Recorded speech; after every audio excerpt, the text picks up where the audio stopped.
doing is the power of being able to read clairvoyance, right? So being able to read people's mind, people's inner space, what exactly another person is thinking about. Actually, you know what? This power manifestation is the most easiest. You may be surprised what reading people's mind is easiest. Yes, it is. And Swamiji gives an amazing technique for it. See, anything will be easy if you understand the science behind it. And for the power manifestation, Swamiji, for this particular power especially, Swamiji is given an amazing technique, an amazing method through which you can manifest the space of Lingodbhava in you. And you can connect to anyone and identify what they're thinking about. So first imagine this, right? If there is, let's say, if there's so much of noise, let's say if you're putting earphones or AirPods and it's like extremely loud, naturally the sounds that you'll be able to hear from outside it will be like drastically less, or in many cases you'll absolutely not hear any sound at all, correct? Because you block out, there's so much noise that's already you're hearing, right? If you hear it to a loud music, and then anyone calls you also, you'll not be able to hear. Now, same way, when your inner space is cluttered with too many thoughts, there's an inner chatter that keeps running. See anything and then there's a comment about it, correct? All those conversations, the thoughts that you have, they are the obstacles for you to listen to others.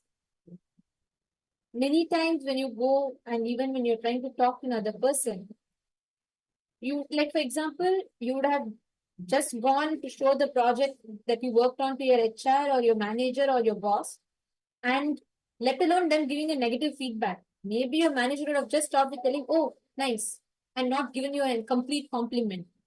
By that time, there'll be a whole conspiracy theory that will run in your brain that, oh God, look, this person, I know this is what she doesn't like me. I know she's always had she's always had a bad feel. I've always had a bad feeling about her. And surely she's going to stop me. She doesn't want to be successful. And you'll have your own conversation, prepare the question, answers everything, and keep the whole conversation ready.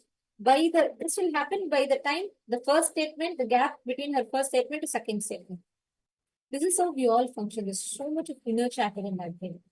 And today we all learned about this amazing science that Swamiji revealed, which Swamiji revealed so beautifully about how you can experience a complete unclutching and experience a conscious sovereignty.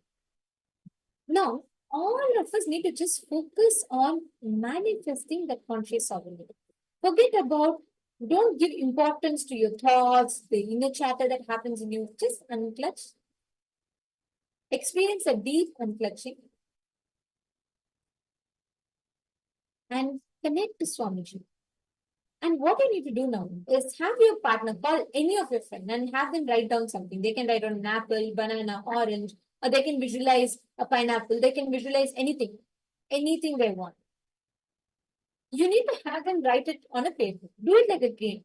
And remember, even if you're wrong, it's okay. Nobody's going to give you fail marks or pass marks based on your right or wrong answer. So it is not, don't have any pressure, don't have any expectations. You only manifest for the experience, just to experience oneness. Only use that as a context. Now, Kala Priya, you should bring your son to sit with you and manifest. Whenever you sit, and see, kids will enjoy all these type of things. They'll really have fun doing it. So why don't you bring your kid, sit along with your kid and manifest.